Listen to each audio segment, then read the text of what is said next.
Hello everyone, this is Mrs. Lindsay. Today we're going to talk about transformations and congruence.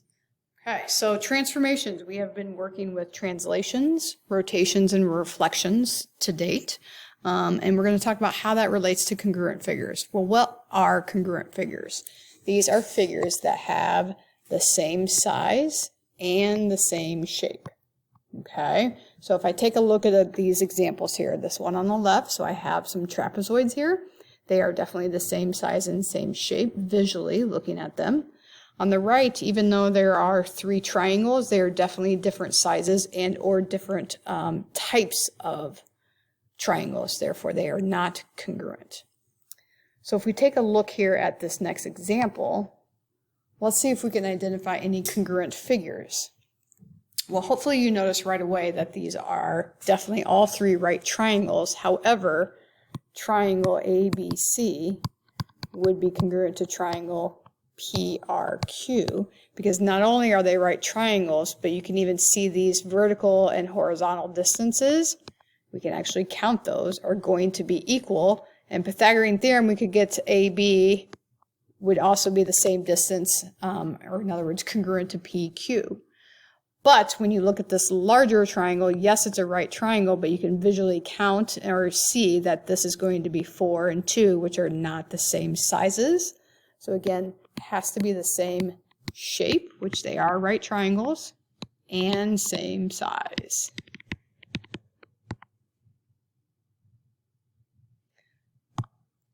So congruent transformations are when we have a rigid motion or a composition of rigid motions that maps one onto the other. So in other words, if I'm looking at this figure here, I have in blue A, B, C, D. Is there some sort of mapping that I can do, transformation, that can then map it onto P, Q, R, S? And the answer to that is yes. If we're taking the blue A, B, C, D, what we are doing, we are going either clockwise or counterclockwise, whichever way you would like to go. So if you talk about it in terms of going this direction, that would be a 90-degree counterclockwise rotation about the origin.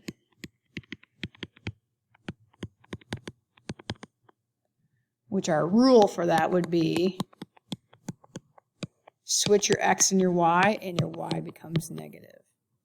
But you can see again, it does not change the shape of it. It just does a transformation with it. Okay, so let's talk about how this relates to a little bit with parallel lines here. So if we have reflections in the parallel lines theorem, so if K and L, the two black lines, are parallel, then a reflection over or in line K followed by another reflection over M. So I start originally with AB and I reflect it over K, then I reflect it again over M. It's the same thing as a translation. So a couple important things here.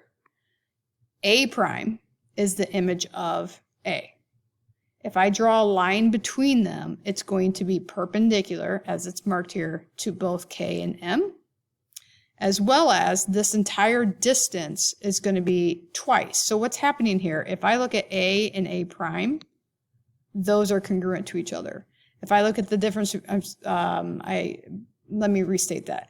A to the line K is going to be equal to A prime to the line K. Just like, again, if I go A prime to the line M, as well as double A double prime to M is also going to be the same. So this whole thing, so if this distance is D, the whole distance from A to double prime will be 2D. Okay, and this is what we talked about when we did reflections previously. So let's try an example with this here. So in this diagram, we have a reflection, and line A maps PQ, so again, starting over here on our left, over A, reflects over A to P prime Q prime, and again reflects again to over B to P double prime Q double prime. Okay, so let's mark a few things here. PJ is 3, and L to double prime P is 8. So we want to name any segments congruent to each other. So we'll first look at PQ. What is congruent to PQ? Well, hopefully you see that it's going to be P prime, Q prime, as well as P double prime, Q double prime. Again, reflecting does not change the size. Now let's do PJ. PJ is from here to here. That would be congruent from J to P prime. And then we also have QK, which is here. We don't know what that distance is. However, that would be congruent from K to Q prime.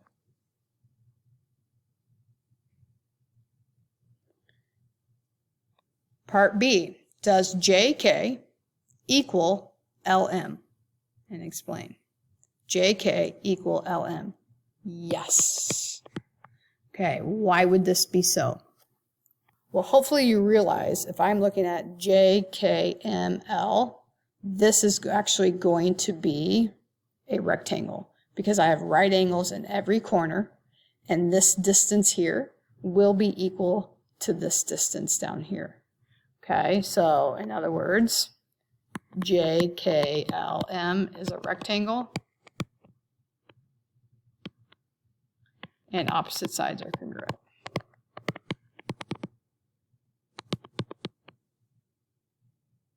All right. And part C, what is the length of P to P double prime? Well, if this is 3, that's also 3.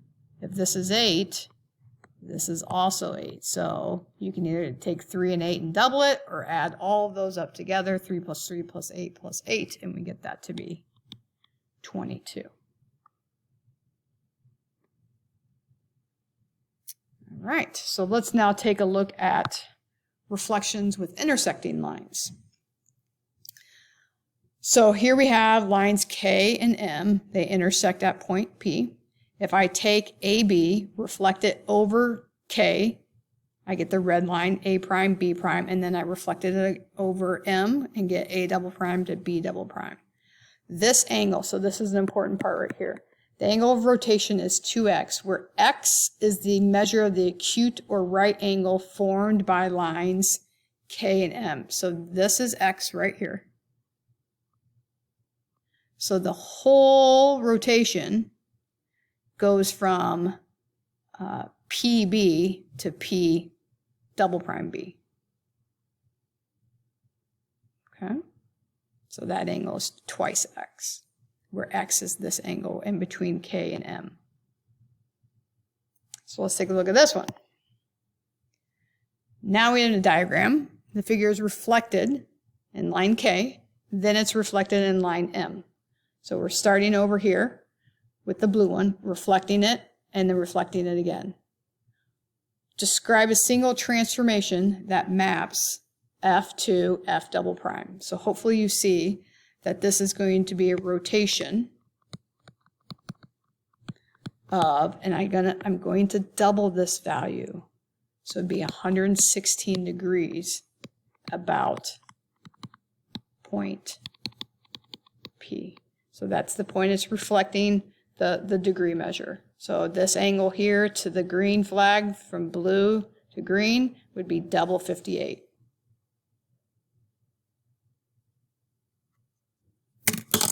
Okay. Next one.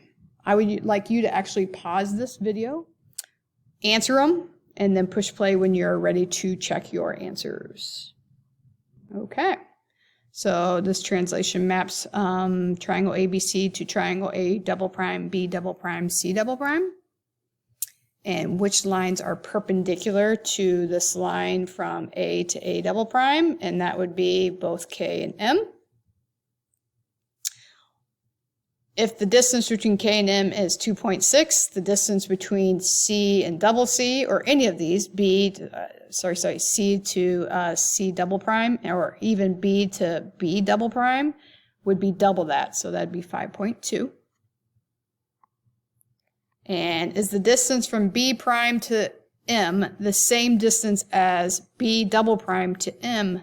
And yes, it is. So again, this reflection here, this distance, would be equal to that distance. That's what that's actually asking. Okay, so reflecting over the line, which is really from definition of what reflection is. Okay, and I worded it that way. You can see there. Okay, so let's take a look at our last example. Determine whether the polygon with the given vertices are congruent. Use transformations to explain. So let's just take a look here. With our first initial order pair of Q, 2, 4, and we compare it to 6, 4. Well, my first initial thought looking at that is I'm going to think about a mapping. I first think, okay, I can add 4 to my x value. So I moved it right 4 and then did nothing to the y's. Let's see if that would then also translate to what we did with R and U. So if I look at 5, 4, compare it to 9, 4, yes, it did exactly that. I added 4 to the 5 to get 9, and my y stayed the same. We can also double check this with S to V, and it does the exact same thing. So would this actually form a congruent triangle? And yes, it would, because triangle TUV is translated 4 to the right of triangle QRS. That down just a little bit, which is a rigid motion, QRS, and that is a rigid motion. So it preserved same size, same shape. Okay, and that concludes our notes for transformations and congruency.